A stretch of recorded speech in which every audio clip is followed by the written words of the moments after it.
Tuesday ಮಂಗಳವಾರ ಮತ್ತು Friday ಶುಕ್ರವಾರ ನಮ್ಮ ಝೋನ್ಗಳಿಗೆ ವಿಸಿಟ್ ಮಾಡ್ತಾ ಇರ್ತೇವೆ. ಒಂದು ತಿಂಗಳಲ್ಲಿ 4 ವಾರಗಳಲ್ಲಿ 8 ಝೋನ್ ಕವರ್ ಆಗಿ ನೆಕ್ಸ್ಟ್ ತಿಂಗಳಿಗೆ ವಾಪಸ್ ಬರಬೇಕು ಅಂತ ದೃಷ್ಟಿಯಿಂದ ಮಾಡ್ತಾಯಿದ್ದೇವೆ. ನಿನ್ನೆ ಕೆಲವು ಕಾರಣಗಳಿಂದ ಬರಲಿಕ್ಕೆ ಇಷ್ಟು ಬರಲಿಕ್ಕೆ ಆಗಿರಲಿಲ್ಲ. ಹೀಗಾಗಿ ಇವತ್ತು ಶಿಫ್ಟ್ ಮಾಡ್ಕೊಂಡು ಬಂದಿದ್ದೇವೆ. ಇವತ್ತು ಸುಮಾರು 65-66 ಕಂಪ್ಲೇಂಟ್ಗಳು ಬಂದವು. ಅದನ್ನು ನಾವೆಲ್ಲ ಆಲಿಸಿದ್ದೇವೆ. ನಮ್ಮ ಝೋನಲ್ ಕಮಿಷನರ್ ಮತ್ತು JC ಚೀಫ್ ಇಂಜಿನಿಯರ್ಸ್ ಮತ್ತು ಎಕ್ಸಿಕ್ಯೂಟಿವ್ ಇಂಜಿನಿಯರ್ಸ್ ಎಲ್ಲ ಇದ್ದರು. ಅವರೆಲ್ಲರಿಗೂ ಟೈಮ್ ಒಳಗಾಗಿ ನಿಗದಿತ ಸಮಯದ ಒಳಗಾಗಿ ಈ ಎಲ್ಲ ಕುಂದುಕೊರತೆಗಳನ್ನು ಬಗೆಹರಿಸಲಿಕ್ಕೆ ನಿರ್ದೇಶನಗಳನ್ನು ನೀಡಿದ್ದೇವೆ.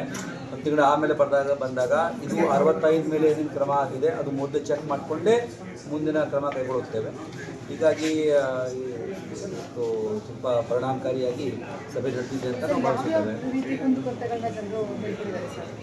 ಈಗ ಮೇಜರ್ ಆಗಿ ಅನ್ಅಥರೈಸ್ಡ್ ಬಿಲ್ಡಿಂಗ್ ಸಂಬಂಧಿಸಿದಂತೆ ಜಾಸ್ತಿ ಕಂಪ್ಲೇಂಟ್ ಬಂದಿವೆ. ಸುಮಾರು ಆ್ಯಕ್ಟಿವಿಸ್ಟ್ ಇಲ್ಲಿ ಇದ್ದಾರೆ, ಅವರು ಕೂಡ ಬಲ್ಕ್ನಲ್ಲಿ ಕೂಡ ಕೊಟ್ಟಿದ್ದಾರೆ. ಹೀಗಾಗಿ ಅದು ಬಿಲ್ಡಿಂಗ್ ಪ್ಲಾನ್ ವೈಲೇಷನ್ ಆಗಿ